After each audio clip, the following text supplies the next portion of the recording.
कृष्ण शास्त्री भीलवाड़ा पहुंचे। हमीरगढ़ हवाई पट्टी पर किया कथा समिति ने स्वागत। कुछ ही देर में पहुंचेंगे भीलवाड़ा शहर। 1 बजे कुमुद विहार में करेंगे हनुमंत कथा। 6 नवंबर से 10 दिसंबर तक चलेगी हनुमंत कथा। तो धीरेन्द्र कृष्ण शास्त्री भीलवाड़ा पहुंचे हैं। तस्वीरें इस वक्त हम आपको दिखा रहे हैं जहां पर कथा समिति के द्वारा उनका स्वागत किया गया हमीरगढ़ हवाई पट्टी पर। कुछ ही देर में भीलवाड़ा शहर पहुंचेंगे धीरेन्द्र कृष्ण शास्त्री।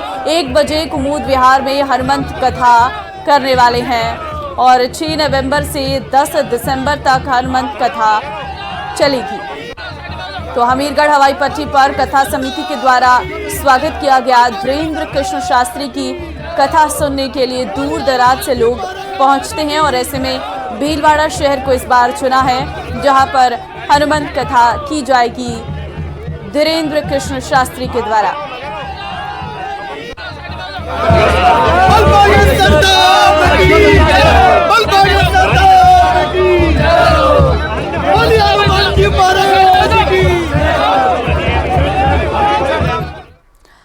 और अब बीकानेर से बड़ी खबर आपको देंगे जहां पर डेंगू का कहर बढ़ता जा रहा है। 2 साल का रिकॉर्ड टूटा है। आपको बता दें अब तक 830 लोग डेंगू पॉजिटिव हैं।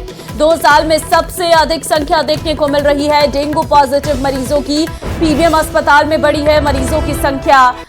तो 2 साल का रिकॉर्ड टूटता हुआ नजर आ रहा है। बीकानेर में हाल डेंगू से बेहद ही खराब है। अस्पतालों में मरीजों की संख्या बढ़ रही है। 830 लोग अब तक डेंगू पॉजिटिव पाए गए हैं। 2 साल में सबसे अधिक संख्या जो है वो डेंगू पॉजिटिव मरीजों की बीकानेर में देखने को मिल रही है। पीबीएम अस्पताल में इस वक्त मरीजों की संख्या बढ़ गई है और ऐसे में अस्पतालों में मरीजों की भारी भीड़ देखने को मिल रही है। बहुत जरूरी है कि आप अपने स्वास्थ्य का ख्याल रखें। डेंगू का ये मच्छर ना पनपे आपके आसपास। कोशिश करिए कि आप सफाई रखें अपने आसपास, क्योंकि 2 साल का रिकॉर्ड टूटा है तो आप अंदाजा लगा सकते हैं कि इस बार आप लोगों के द्वारा कितनी बड़ी लापरवाही की गई है।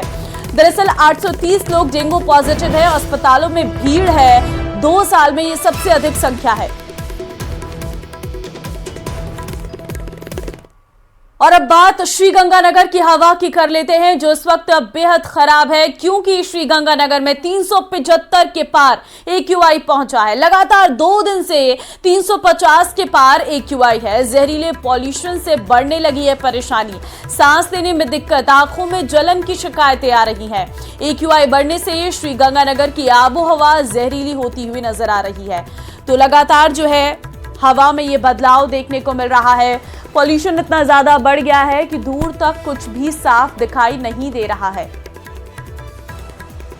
श्री गंगानगर में सूर्यदेव के दर्शन भी ठीक से नहीं हो पाते हैं, क्योंकि चारों तरफ वातावरण में एक स्मॉग छाया हुआ है और ये वजह है पराली जलने की, जो मेन मुख्य वजह मानी जाती है। क्योंकि गंगानगर जिला पड़ोसी राज्य पंजाब और हरियाणा से लगता हुआ है, तो ऐसे में वहाँ पर इन दिनों पराली बहुतायत मात्रा में जलाई जा रही है और उसका सीधा सीधा इम्पैक्ट राजस्थान के सरहदी जिले श्री गंगानगर, हनुमानगढ़ और अनूपगढ़ में देखने को मिलता है। पराली जलाने के साथ साथ श्री गंगानगर और अनूपगढ़ जिले में लगभग सैकड़ों की संख्या में ईंट भट्टे भी हैं, जिनकी वजह से पॉल्यूशन फैलता है और वो स्मॉग का निर्माण करता है। सबसे खास बात, स्मॉग की वजह से काफ़ी परेशानियाँ भी होती हैं। हम कुछ लोगों से बात करने का प्रयास करते हैं। बाबू जी, इन दिनों स्मॉग काफ़ी है गंगानगर? हाँ, बहुत ज़्यादा है जी। क्या वजह है और क्या परेशानियाँ? ये पराली के कारण और भट्टों के कारण ज़्यादा है। भट्टे बहुत हैं, पराली है, हरियाणा की है, पंजाब का धुआं यहीं आता है, गंगानगर में भी कुछ इलाकों में है, इसलिए प्रदूषण हो रहा है। ये तो हर साल ही होता है, तो क्या किसी तरह की कोई प्रशासनिक कार्रवाई नहीं हो पाती है क्या? कार्रवाई गवर्नमेंट करती है, पर वो जमींदार बेचारे क्या करें, उनका कहाँ जलाएं, वो क्या करें, कोई साधन नहीं उनके पास, उनको जलाना पड़ता है इसी कारण, और कोई उपाय है नहीं। अच्छा, जलाने के अलावा कोई सोल्यूशन जमींदार के पास भी नहीं है? हाँ, जमींदार के पास भी नहीं है। अच्छा। वो भी मजबूर है। अच्छा। वो भी क्या कर सकता है। तो किसी तरह की कोई तकलीफ होती है आपको? तकलीफ तो होती है, सांस लेने में दिक्कत आती है, आंखों में जलन होती है, दिक्कत तो होती है। हाँ, बिल्कुल सही बात है, क्योंकि जब इतना धुआं होगा, AQI का स्तर सामान्य से 4 गुना ज़्यादा होगा, तो निश्चित तौर पर न केवल आम आदमी को बल्कि बुजुर्गों और बच्चों को सबसे ज़्यादा परेशानी होनी है। खासतौर से उन लोगों को जो इस समय अस्थमा से पीड़ित हैं या उनको कोई TB जैसी बीमारी है। बाबूजी, इस धुएं भरे मौसम से किसी तरह की तकलीफ होती है? सांस में दिक्कत आती है, आंखों में जलन होती है, आंखों में जलन होती है। मालूम बाहर बैठोगे जब बाजार में फिरोगे ना, सांस में ऐसे होगा भाई बस। इस बीच न्यूज 18 की उन सभी दर्शकों से अपील है जो इस समय न्यूज 18 देख रहे हैं कि वो घर से बाहर निकलते समय इस पॉल्यूटेड वातावरण से बचने के लिए अपने मास्क का इस्तेमाल आवश्यक रूप से करें। रेगुलर इंटरवल्स पर अपनी आंखों को साफ पानी से। पूर्व मंत्री शांति धारीवाल और जेडीए के 3 पूर्व अधिकारियों को सुप्रीम कोर्ट से झटका लगा है।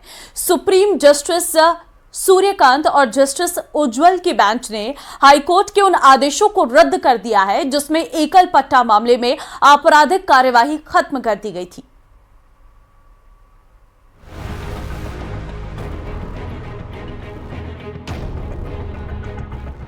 एकल पट्टा केस में शांति धारीवाल को झटका। सुप्रीम कोर्ट ने हाई कोर्ट के फैसले पर लगाई रोक। 6 महीने में दोबारा सुनवाई का दिया निर्देश। सुप्रीम कोर्ट से विधायक शांति धारीवाल समेत जेडीए के तत्कालीन 3 अधिकारियों को झटका लगा है।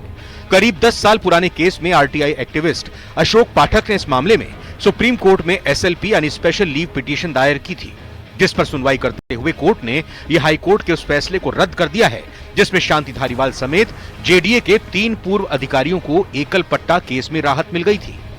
ये मामला एक प्रिवेंशन ऑफ करप्शन एक्ट का है, एक लैंड अलॉटमेंट का प्लॉट का जयपुर के अंदर जो काफ़ी बड़ा था और मात्र कुछ कम पैसों के अंदर कुछ डील हुई होगी।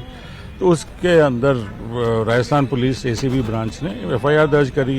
एफआईआर के बाद में इन्वेस्टिगेशन करने के बाद चार्जशीट्स फाइल हुई हैं और नॉर्मल कोर्स के अंदर केस चलता है। पेंडिंग जब ये ट्रायल कोर्ट में है तो सडनली पुलिस की तरफ से क्लोजर रिपोर्ट्स आने लग पड़ती हैं, विड्रॉल एप्लीकेशंस आने लग पड़ती हैं। तो इसमें पिटिशनर ने एक प्रोटेस्ट पिटीशन भी फाइल करी कि ये गलत प्रक्रिया है और इनके खिलाफ नहीं बल्कि और भी के खिलाफ इसमें जांच होनी चाहिए जो कि मंत्री और अलग अलग पद पे बैठे हैं। उसमें ऑर्डर में है कि 6 महीने के अंदर इस केस को, ये ऑर्डर तो अब कन्वे हो जाएगा। सुप्रीम कोर्ट ने हाई कोर्ट के 17 जनवरी 2023 और 15 नवंबर 2022 को दिए दोनों आदेश रद्द कर दिए हैं। दरअसल 17 जनवरी 2023 के आदेश से हाई कोर्ट ने तत्कालीन एसीएस जीएस संधू, डिप्टी सचिव निष्काम दिवाकर और जोन उपायुक्त ओंकार मल सैनी के खिलाफ आपराधिक कार्रवाई को बंद कर दिया था। दरअसल एकल पट्टा मामले में एसीबी की 3 क्लोजर रिपोर्ट को एसीबी कोर्ट ने खारिज कर दिया था। इतना ही नहीं, कुछ बिंदुओं पर डीआईजी स्तर के अधिकारी से जांच के निर्देश भी दिए थे, लेकिन तीनों ही क्लोजर रिपोर्ट में एसीबी ने एकल पट्टा प्रकरण में किसी भी तरह की अनियमितताएं नहीं पाई, जिसके बाद एसीबी ने हाई कोर्ट में अपील की, जहां से सभी आरोपियों को राहत मिल गई है। क्वेश्चन ऑफ लॉ के ऊपर थे यहाँ पे कि जिस तरीके से ये एब्सर्डिटी हो रही है, तो हमने प्रोटेस्ट पिटीशन दिया जिसके संज्ञान में ट्रायल कोर्ट में मैटर है, वहाँ पे एप्लीकेशन पेंडिंग है। उन्होंने वहाँ पे एप्लीकेशन के अंदर इनकी विड्रॉल एप्लीकेशन जो रिजेक्ट करी उसके अंदर ये सारी चीजें बताई कि ये जो फंडामेंटल इन्वेस्टिगेशंस हैं वो आपने करी नहीं। उन्होंने फिर ऑब्जर्वेशंस भी पास करे हैं इन्वेस्टिगेटिंग ऑफिसर के खिलाफ, बट उसके बीच में इन्होंने क्वेश्चनिंग पिटीशन डाल दी कि हमारा समझौता हो गया है कंप्लेनेंट के साथ में। तो ये करप्शन के केसेस हैं, आप कंप्लेनेंट के साथ में समझौता करें, मतलब एक आप प्रक्रिया के साथ में खिलवाड़ है ये। So this should not be permitted. There is a process of law, rule of law. Don't interfere with it. आइए अब आपको बताते हैं कि क्या है एकल पट्टा प्रकरण। 29 जून 2011 को जयपुर विकास प्राधिकरण ने गणपति कंस्ट्रक्शन के प्रोप्राइटर शैलेंद्र गर्ग के नाम एकल पट्टा जारी किया था, जिसकी शिकायत परिवादी रामशरण सिंह ने 2013 में एसीबी में की। एसीबी में शिकायत के बाद तत्कालीन एसीएस जीएस संधू, डिप्टी सचिव निष्काम दिवाकर, जोन उपायुक्त ओंकार मल सैनी, शैलेंद्र गर्ग और 2 अन्य आरोपियों की गिरफ्तारी हुई थी। इनके खिलाफ एसीबी कोर्ट में चालान पेश किया था। मामला बढ़ने पर विभाग ने 25 मई 2013 को एकल पट्टा निरस्त कर दिया था। एकल पट्टा प्रकरण में तत्कालीन वसुंधरा सरकार के समय 3 दिसंबर 2014 को एसीबी ने मामला दर्ज किया था। आरोपियों के खिलाफ चालान भी पेश किया था। उस समय तत्कालीन यूडीएच मंत्री शांति धारीवाल से भी पूछताछ की गई थी। प्रदेश में सरकार बदलते ही गहलोत सरकार में एसीबी ने मामले में 3 क्लोजर रिपोर्ट कोर्ट में पेश कर दी थी। तीनों क्लोजर रिपोर्ट में सरकार ने इस मामले में पूर्व आईएएस जीएस संधू, पूर्व आरएएस निष्काम दिवाकर और ओंकार मल सैनी को क्लीन चिट दी थी। जानकारी की माने तो भजनलाल सरकार ने भी सुप्रीम कोर्ट में 22 अप्रैल 2024 को जवाब पेश करते हुए धारीवाल समेत दूसरे सभी आरोपियों को क्लीन चिट देते हुए कहा था कि एकल पट्टा प्रकरण में कोई मामला नहीं बनता। लेकिन कुछ दिन पहले ही सरकार ने अपने जवाब से यू टर्न लेते हुए सुप्रीम कोर्ट में नया एफिडेविट पेश किया है। बहरहाल सुप्रीम कोर्ट ने आदेश में साफ कर दिया है कि इस मामले में हाई कोर्ट दोबारा सुनवाई करे और 6 महीने में फैसला दे। Bureau report, news 18, Rajasthan. Chittorgarh जिले के भादेसर में लगातार कई दिनों से पैंथर के हलचल होने के साथ ही पिछले 10 दिनों में पैंथर कई बकरी और श्वानों का शिकार कर चुका है। भादेसर क्षेत्र के हरिजन बस्ती और पुराना सुखाड़िया स्कूल के आसपास की झाड़ियों में कई दिनों से पैंथर की हलचल देखी जा रही है। पैंथर अब तक कई मवेशी और श्वानों का शिकार कर चुका है। क्षेत्र में पैंथर की हलचल देखी गई, जहां स्कूल के छत पर बैठा हुआ दिखाई दिया।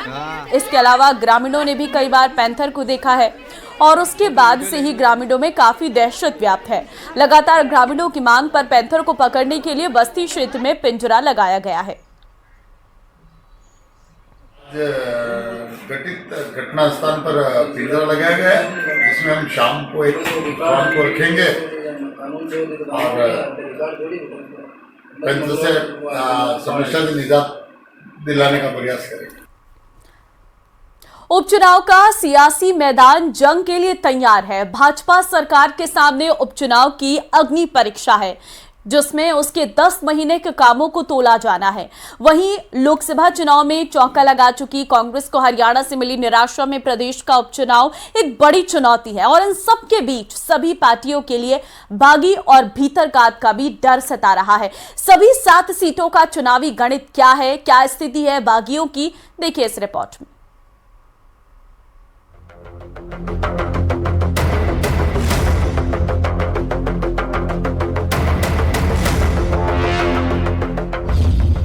उपचुनाव की जंग, बागी और भीतरघात से डर, कहीं बिगड़ न जाए सियासी समीकरण, मैनेजमेंट में जुटे सियासी दिग्गज। जी हां, उपचुनाव के सियासी मैदान में बागी और भीतरघात का डर प्रत्याशियों के साथ साथ पार्टी के आला नेताओं को भी सता रहा है, क्योंकि कई सीटों पर टिकट नहीं मिलने से नाराज नेताओं ने निर्दलीय ही ताल ठोक दी है। अब सभी दलों को अपनी सीट बचाने की चिंता है। इसकी बड़ी वजह यह है कि कहीं भीतरघात तो कहीं बागियों ने इन दलों को चुनौती दे रखी है। यहां इस मामले में कांग्रेस को अपनी पुरानी सीटें खोने का ज्यादा डर है। ऐसे में उन्हें सीट भी बचानी है और गठबंधन टूटने के बाद अपने हालात को लेकर प्रदेश की जनता के सामने एक मैसेज भी देना है कि हम बिना गठबंधन के भी मजबूत हैं। कारण से तो खराब हो रही थी वहाँ कांग्रेस, अच्छा न चलेगे तो हमने तो पहले ही गया हुआ मान लिया था।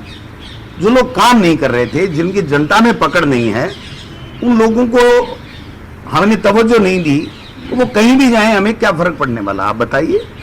जो गया है उसका नाम आपको पता, और कभी आपने जिंदगी में कांग्रेस की 15 साल 20 साल में उसको कभी कांग्रेस के कार्यक्रम में आप में से किसी मीडिया ने देखा हो, कहीं अखबार में किसी इलेक्ट्रॉनिक मीडिया में नाम आया हो तो बता दो। वो घर बैठे बैठे ही दुकान चला रहे थे, उनकी दुकानें बंद कर दी हमने, तो वो चले गए, जाने दो, कोई दिक्कत नहीं, बहुत कार्यकर्ता हमारे। वहीं भाजपा को मैसेज देना है कि प्रदेश की सत्ता से इन 10 महीने के शासन में जनता खुश है और उनके काम जनता को पसंद आ रहे हैं। हमारी तैयारी कोई अचानक नहीं हुई है। हमारी तैयारी है, हमारा बूथ मैनेजमेंट, हमारा पन्ना प्रमुख की नियुक्ति, हमारे मंडल और इस स्तर पर हमारा संगठन सुदृढ़ है, सब दृष्टि से हम मजबूत हैं। तो हम उस आधार पर, और फिर राजस्थान और केंद्र सरकार की जो बजट है, उनकी जो घोषणाएं जो हमने विकास की है, वो आधार हमारा रहेगा। जनता के बीच में जाकर के हमने ये सब जनता को बताया है और जनता समझती है, सब देखती है। कांग्रेस ने जो पहले जो भ्रम पैदा किए थे, वो भ्रम का निवारण भी हो गया है, इसलिए जनता अब हमारे साथ है। अब आपको बताते हैं किन सीटों पर किसे और क्यों डर सता रहा है। सबसे पहले बात करेंगे झुंझुनू सीट की। झुंझुनू विधानसभा सीट पर कुल 11 प्रत्याशी चुनावी मैदान में है। भाजपा ने राजेंद्र भांबू को प्रत्याशी बनाया है, जबकि कांग्रेस ने ओला परिवार के वारिस अमित ओला को टिकट दिया है। झुंझुनू की सीट कांग्रेस का गढ़ रही है, लेकिन पूर्व मंत्री राजेंद्र गुढ़ा ने चुनावी मैदान में उतर कांग्रेस में खलबली मचा दी। मुस्लिम मतदाताओं को कांग्रेस का वोट बैंक माना जाता है और राजेंद्र गुढ़ा इस बार मुस्लिम वोट को अपनी तरफ आकर्षित कर रहे हैं। हाल ही में पाकिस्तान जिंदाबाद का नारा लगाकर उन्होंने सियासी गलियारों में हलचल मचा दी। अगर राजेंद्र गुड़ा मुस्लिम वोट हासिल करने में कामयाब रहते हैं तो भाजपा यहां कांग्रेस के गढ़ में सेंध लगा सकती है। तो वहीं दौसा में कांग्रेस बीजेपी में सीधी टक्कर है। किरोड़ी लाल मीणा की प्रतिष्ठा दांव पर है। दौसा विधानसभा क्षेत्र में कुल 12 प्रत्याशी चुनावी मैदान में हैं। कांग्रेस ने सचिन पायलट के विश्वास पात्र दीनदयाल बैरवा को प्रत्याशी बनाया है। दौसा में कांग्रेस और भाजपा के बीच सीधी टक्कर मानी जा रही है।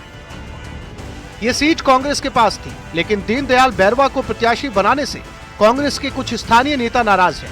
कांग्रेस के नेताओं ने प्रचार से दूरी बना रखी है। ऐसे में दीनदयाल बैरवा को काफी पसीना बहाना पड़ रहा है। हालांकि पूर्व उप मुख्यमंत्री सचिन पायलट अब प्रचार में जुट गए हैं। ऐसे में कांग्रेस अपने आप को मजबूत मानने लगी है। उधर कैबिनेट मंत्री डॉक्टर किरोड़ी लाल मीणा ने अपने भाई को जिताने के लिए दिन रात एक कर दिए। डूंगरपुर की 84 विधानसभा सीट पर भाजपा ने कालीलाल ननोमा को चुनावी मैदान में उतारा और बीएपी ने अनिल कुमार कटारा को प्रत्याशी बनाया। उधर कांग्रेस ने महेश रोत को टिकट देकर 84 के चुनाव को रोमांचक बना दिया। 84 में बीएपी का दबदबा माना जा रहा है, लेकिन महेश रोत भी आदिवासी है। वे बीएपी के लिए बड़ी चुनौती बन गए हैं। नागौर जिले की खींवसर विधानसभा क्षेत्र में कुल 12 प्रत्याशी चुनावी मैदान में हैं। खींवसर सीट पर हनुमान बेनीवाल का एक छत्र राज रहा है। कभी बेनीवाल के साथी रहे रेवंत राम डांगा को एक बार फिर बीजेपी ने चुनावी मैदान में उतारा है, जो बेनीवाल के लिए चुनौती बन गए हैं। कांग्रेस की महिला प्रत्याशी के सामने हनुमान बेनीवाल ने अपने भाई के बजाय पत्नी कनिका को चुनावी मैदान में उतारा। ये सीट कांग्रेस, भाजपा और आरएलपी तीनों के लिए आसान नहीं है। ऐसे में यहाँ निर्दलीय को मिले थोड़े वोट भी खेल इधर उधर कर सकते हैं। रामगढ़ विधानसभा सीट पर कांग्रेस ने जुबेर खान के बेटे आर्यन को चुनाव मैदान में उतारा है। उधर भाजपा के पूर्व विधायक सुखवंत सिंह को चुनाव मैदान में उतारकर बबलू चौधरी को नाराज कर दिया गया, जिन्हें बाद में मुख्यमंत्री भजनलाल शर्मा ने मना लिया। कहने को बबलू चौधरी मान गए हैं, लेकिन उनके समर्थक पार्टी से नाराज हैं। ऐसे में भाजपा के लिए सीट आसान नहीं है। देवली उनियारा विधानसभा सीट पर भाजपा ने राजेंद्र गुर्जर और कांग्रेस ने कस्तूर चंद मीणा को प्रत्याशी बनाया है। देवली उनियारा में निर्दलीय प्रत्याशी नरेश मीणा ने दोनों पार्टियों की नाक में दम कर रखा है। नरेश मीणा कभी डॉक्टर किरोड़ी लाल मीणा के पक्के भक्त हुआ करते थे, लेकिन पिछले कुछ सालों से वो कांग्रेस नेता सचिन पायलट के साथ है।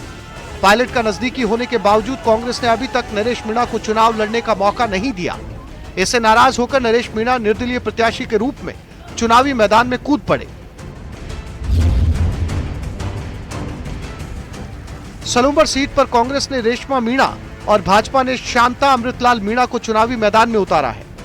भाजपा ने सहानुभूति कार्ड खेलते हुए स्वर्गीय अमृतलाल मीणा की पत्नी को टिकट दिया ताकि उनकी सीट पर कब्जा बरकरार रहे, लेकिन बीएपी यहां सेंध लगाने की तैयारी में है।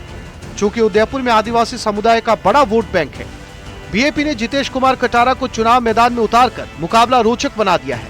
यहां त्रिकोणीय मुकाबला होना तय माना जा रहा है। अब देखने वाली बात यह है कि बागी किसका खेल बिगाड़ते हैं और किसका खेल बनाते हैं। न्यूज 18 के लिए अरबाज अहमद की रिपोर्ट।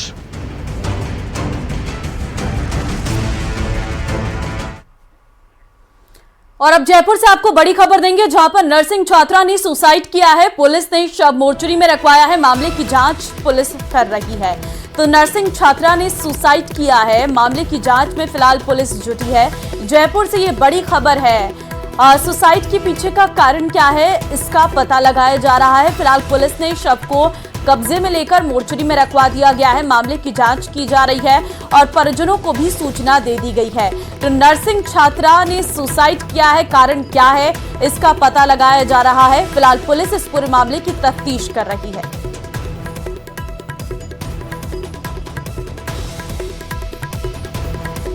तो नर्सिंग छात्रा ने सुसाइड किया है। मामले की जांच पुलिस कर रही है। पुलिस ने शव को अपने कब्जे में ले लिया है। सुसाइड के पीछे का कारण क्या है इसका पता लगाया जा रहा है। क्या किसी तनाव में थी या फिर कोई और समस्या है, इन सभी सवालों के जवाब अब पुलिस खोजने में जुटी हुई है।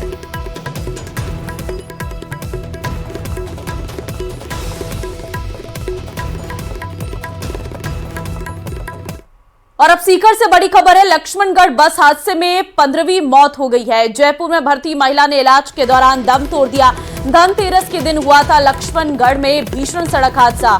अनियंत्रित होकर पुलिया से टकराई थी बस। हादसे में घायल 6 लोग अब भी अस्पताल में भर्ती। हादसे के दिन ही 13 लोगों की मौत हो गई थी। तो धनतेरस का वो दिन था जिस दिन लक्ष्मणगढ़ में बस हादसा हुआ था, जिसमें 14 लोगों की मौत हो चुकी थी, लेकिन बाकी के जो घायल थे उनका अस्पताल में इलाज चल रहा था। अब जानकारी सामने आई है कि इलाज चल रहे एक व्यक्ति की इसमें मौत है। अब 15वीं मौत की जानकारी सामने आई है। जोधपुर से बड़ी खबर है। अनीता चौधरी की निर्मम हत्या का ये पूरा मामला, करीब 24 से अधिक लोगों से पूछताछ जारी है। शांति भंग की धाराओं में किया गया कुछ लोगों को गिरफ्तार। आज कोर्ट में किया जाएगा सभी को पेश। तो फिलहाल आपको जानकारी दे दें कि अनीता चौधरी की निर्मम हत्या से जुड़ा ये पूरा मामला है। आज कोर्ट में पेश किया जाएगा जिन लोगों को शांति भंग में गिरफ्तार किया गया था, और करीब 24 से अधिक लोगों से पूछताछ की जा रही है। तो अनीता चौधरी की निर्मम हत्या का ये पूरा मामला है। सीसीटीवी फुटेज के आधार पर लगातार इस पूरे मामले की जांच पड़ताल की जा रही है, और अभी भी इस पूरे मामले पर पुलिस लगातार जांच कर रही है। वो फुटेज भी आपको दिखा रही है जिसमें अनीता चौधरी साफ नजर आ रही है। और शांति भंग की धाराओं में कुछ लोगों को गिरफ्तार किया गया है और सभी को आज कोर्ट में जो है पेश किया जाएगा। करीब 24 से अधिक लोगों से पूछताछ जारी है, और जो मर्डर का मुख्य आरोपी है वो अभी भी पुलिस की गिरफ्त से दूर है, और लगातार जो है पुलिस इस पूरे मामले की जांच कर रही है और आरोपियों तक पहुंचने की पूरी कोशिश की जा रही है।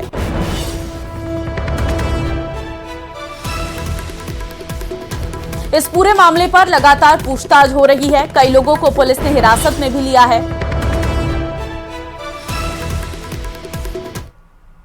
और राजस्थान उपचुनाव से जुड़ी बड़ी खबर यह है कि बीजेपी में ज्वाइनिंग का दौर लगातार जारी है। जालौर के नेताओं ने कांग्रेस छोड़ बीजेपी का दामन थामा है। बीजेपी प्रदेश अध्यक्ष मदन राठौर ने उन्हें सदस्यता दिलाई है। आत्माराम साहू, जयंतीलाल घांसी को दिलाई सदस्यता। मदन राठौर ने दिनेश चौहान को भी सदस्यता दिलाई है। पार्टी की नीति से प्रभावित होकर बीजेपी ज्वाइन की है। तो उपचुनाव में लगातार जो है अलग अलग तस्वीरें देखने को मिलती है, और चुनाव के समय में पार्टियों में दल बदल का सिलसिला लगातार जारी रहता है। और इसी बीच बीजेपी को कई लोग ज्वाइन कर रहे हैं जो कांग्रेस छोड़कर बीजेपी की विचारधारा से और प्रभावित होकर, पार्टी की नीति से प्रभावित होकर बीजेपी ज्वाइन कर रहे हैं। और मदन राठौर ने उन सभी लोगों का पार्टी में स्वागत किया और पार्टी की सदस्यता भी दिलाई है। आत्मा राम, जयंतीलाल, ये कुछ नाम हैं जिन्होंने बीजेपी ज्वाइन की है। जयपुर से बड़ी खबर है। Rising Rajasthan education pre summit आज है और मुख्यमंत्री भजनलाल शर्मा कार्यक्रम के मुख्य अतिथि होंगे। शिक्षा के नवाचार, निवेश पर गहन मंथन किया जाएगा। उच्च शिक्षा, स्कूल शिक्षा, संस्कृत शिक्षा, तकनीकी शिक्षा, कौशल एवं उद्यमिता विभाग, खेल एवं युवा विभाग की समिट आज रहने वाला है। और डिप्टी सीएम प्रेमचंद बैरवा, उद्योग और खेल मंत्री राज्यवर्धन सिंह राठौर, शिक्षा मंत्री मदन दिलावर इसमें शिरकत करेंगे। तो मुख्यमंत्री भजनलाल शर्मा जो है मुख्य अतिथि रहने वाले हैं। और इसी के साथ मारो राजस्थान में फिलहाल के लिए बस इतना ही। आगे आप देखिए बिग ब्रेकिंग न्यूज।